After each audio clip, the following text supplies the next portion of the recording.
नमस्कार, मी गिरीश निकम सार रिपोर्टमध्ये आपल्या सर्वांचं स्वागत आहे आणि राज्यभरातल्या अनेक महत्त्वाच्या बातम्यांचा वेध आपण घेणार आहोत। सुरुवातीलाच बातमी आहे ओबीसी शिष्टमंडळाची। राज्य सरकार आणि या शिष्टमंडळामध्ये जी बैठक झाली त्या बैठकीत सकारात्मक चर्चा झाली आणि या बैठकीत बोगस कुणबी नोंदी करणाऱ्यांवर कारवाई करण्याचं आश्वासन मुख्यमंत्र्यांनी दिल्याचं मंत्री छगन भुजबळ यांनी काही वेळापूर्वीच सांगितलंय।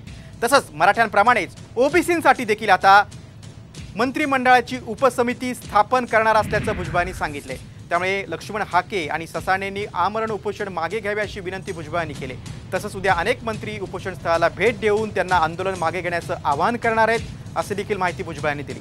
मुख्यमंत्री आणि उपमुख्यमंत्र्यांसोबतच्या बैठकीत भुजबळांसह पंकजा मुंडे, प्रकाश शेंडगे, गोपीचंद पडळकर हे नेते देखील उपस्थित होते आणि या बैठकीत काय काय झालं, कुठल्या कुठल्या मुद्द्यावर चर्चा झाली याची सविस्तर माहिती भुजबळांनी माध्यमांना दिली। सरकारनं ओबीसी नेत्यांना काय आश्वासन दिले आपण ते पाहूया। बघा, ओबीसींसाठी मंत्रिमंडळाची उपसमिती स्थापन होणार हा महत्त्वाचा निर्णय आहे।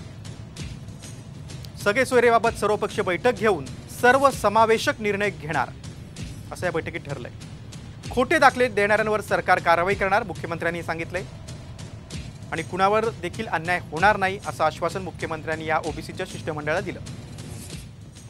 दाखले आधारला जोडण्याची सरकारला सूचना करण्यात आलेली आहे।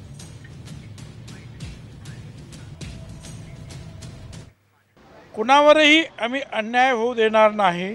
खोटे दाखले घेणारे आणि देणारे हे गुन्हेगार आहेत, त्यांच्यावर कारवाई करू।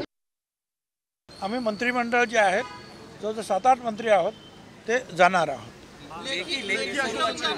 आम्ही जे आहे ते बोलू, त्याच्यावर त्यांचा विश्वास बसेल, कारण मी तिथे आहे, त्याच्यामध्ये काळजी करू नका। अहो, छगन भुजबळ बोलतो आहे मी ओबीसीचा लीडर आहे काय, आणि मी ज्या वेळेला निरोप घेऊन जातो आहे त्यावेळेला माझे ते लोक जे आहेत, माझे लोक आहेत ते विश्वास ठेवतील।